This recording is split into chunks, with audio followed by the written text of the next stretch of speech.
एक गांव में 11 साल का एक लड़का रहता था जिसका नाम था चिंटू। चिंटू के माता पिता बहुत ही गरीब थे। उसके पिता एक साधारण मजदूर थे और उनकी रोज की कमाई से ही उनका घर चलता था।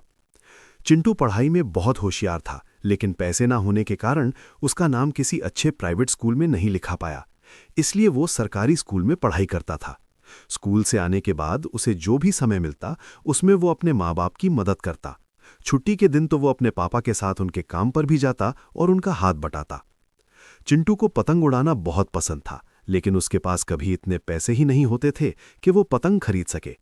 हर साल वो बस अपने दोस्तों को पतंग उड़ाते हुए देखता रहता। उसका एक सबसे अच्छा दोस्त था मनोज, जो अक्सर अपनी पतंग चिंटू को भी उड़ाने के लिए दे देता था। लेकिन इस साल मनोज अपनी नानी के घर चला गया था। चिंटू अकेला पड़ गया।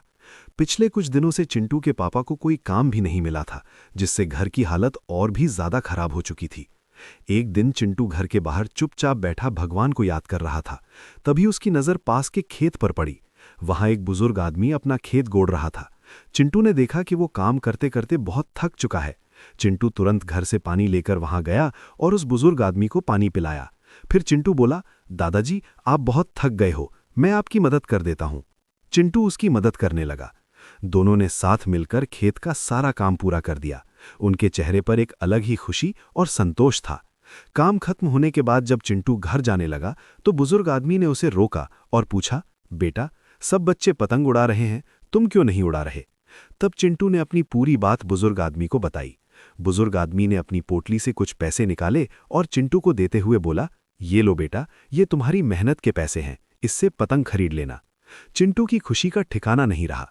उसने उन पैसों में से आधे अपनी मां को दे दिए और आधे से बहुत सारी पतंगे खरीद लाया। शाम को चिंटू के पापा भी बहुत सारा सामान लेकर घर आए और खुशी से बोले, आज मुझे 3 महीने के लिए काम का कॉन्ट्रैक्ट मिल गया। चिंटू और उसकी मां की आंखों में खुशी के आंसू आ गए। चिंटू ने मन ही मन भगवान का धन्यवाद किया। अगला दिन मकर संक्रांति का था। पूरा गांव पतंगों से भर गया था। आसमान रंग बिरंगी पतंगों से चमक रहा था। चिंटू की पतंग सबसे ज्यादा ऊपर उड़ रही थी। आज वो सच में बहुत खुश था। घर में आज अच्छा अच्छा खाना बना था और पूरा परिवार मुस्कुराता हुआ साथ बैठा था। परिस्थितियां चाहे जैसी भी हों, हमें कभी अपना हौसला नहीं खोना चाहिए, बल्कि पूरी ईमानदारी और मेहनत से अपना काम करते रहना चाहिए।